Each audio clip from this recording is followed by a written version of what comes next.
Efésios capítulo 2, versículos 11 e 12. Portanto, lembrai-vos que outrora, vós gentios na carne, chamados de circuncisão, por aqueles que se intitulam circuncisos na carne por mãos humanas. Naquele tempo, estavais sem Cristo, separado da comunidade de Israel, estranho às alianças da promessa, não tendo esperança e sem Deus no mundo. Então, irmãos, essa era a nossa condição. Nós não fazíamos parte da comunidade de Israel, não fazíamos parte das promessas feitas a Abraão, mas lembra que no Velho Testamento Deus fez uma confirmação. Todos aqueles que crescem, que abençoassem Abraão, seriam abençoados. Todos aqueles que amaldiçoassem Abraão seriam amaldiçoados. Assim, em ti serão benditas todas as famílias da terra. Então, irmão, quando Deus chamou Abraão, lembramos que Abraão, ele era de Ur dos Caldeus. Não existia nação de Israel. A partir de Abraão foi que Deus criou a nação de Israel.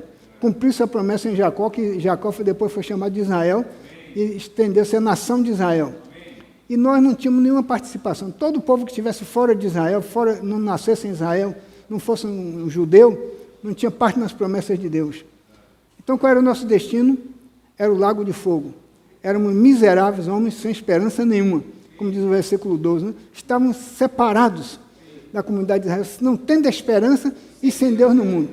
Mas Deus, por causa da sua palavra, quando Ele faz um propósito, como Deus é um Deus de propósito, quando Ele estabelece um princípio, Ele quer cumprir um propósito, Ele faz de tudo para cumprir seu propósito. Por isso que Jó chegou a uma conclusão. Em Jó 42, versículo 2, Jó diz assim: bem sei que tudo podes, nenhum dos teus planos podem ser frustrados. Então, lá quando Deus chamou Abraão, no capítulo 12 de Gênesis, versículo 3, Ele já estava pensando em nós.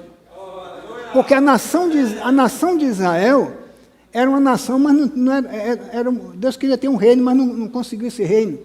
Lá no capítulo 19, nós vimos que o povo de Israel falhou.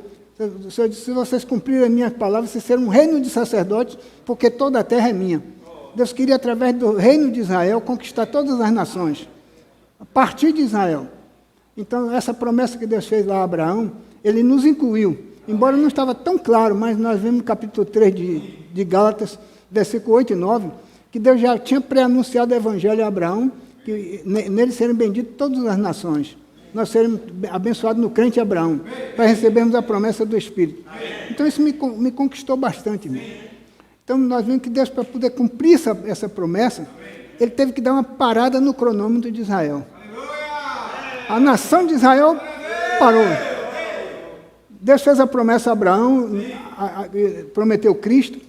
Cristo veio, mas Ele queria a sua igreja, queria estabelecer seu reino por meio da sua igreja. E a igreja não é composta só de judeus. Lá em Colossenses capítulo 3, versículo 11, diz que não tem judeu, não tem grego, não tem bárbaro, não tem cito, não tem escravo nem livre.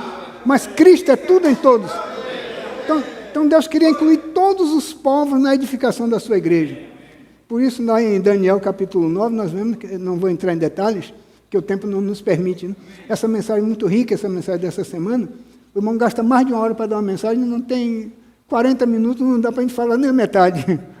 Mas não podemos deixar de desfrutar dessa riqueza. Então, irmãos, Daniel capítulo 9, a partir do versículo 24, eu quero ler um pouquinho mais adiante para ganhar um pouco de tempo. Daniel capítulo 9, quando Daniel orava para pedir a direção do Senhor, saber a revelação do Senhor, que queria saber dos tempos, no capítulo 8, diz assim, versículo 19, diz assim: e disse: eis que te farei saber o que há de acontecer no último tempo. Da ira, no último tempo da ira, porque esta visão se refere ao tempo determinado do fim.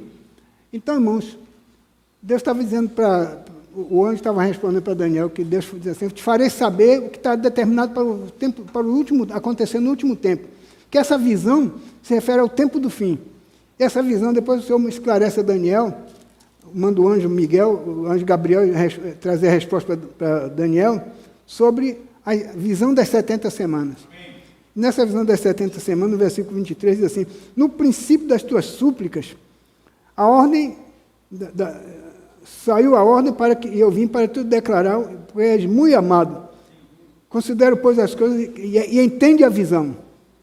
70 semanas estão determinadas sobre o teu povo e sobre a tua santa cidade para fazer cessar a transgressão, para dar fim aos pecados, para expiar a iniquidade, para trazer a justiça eterna, para selar a visão e proferir a profecia e para ungir o santo dos santos.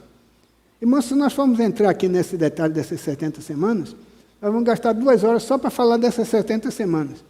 Mas eu não quero entrar em detalhes, eu quero só simplesmente mostrar que essas 70 semanas estão baseadas no livro de Neemias, capítulo 2.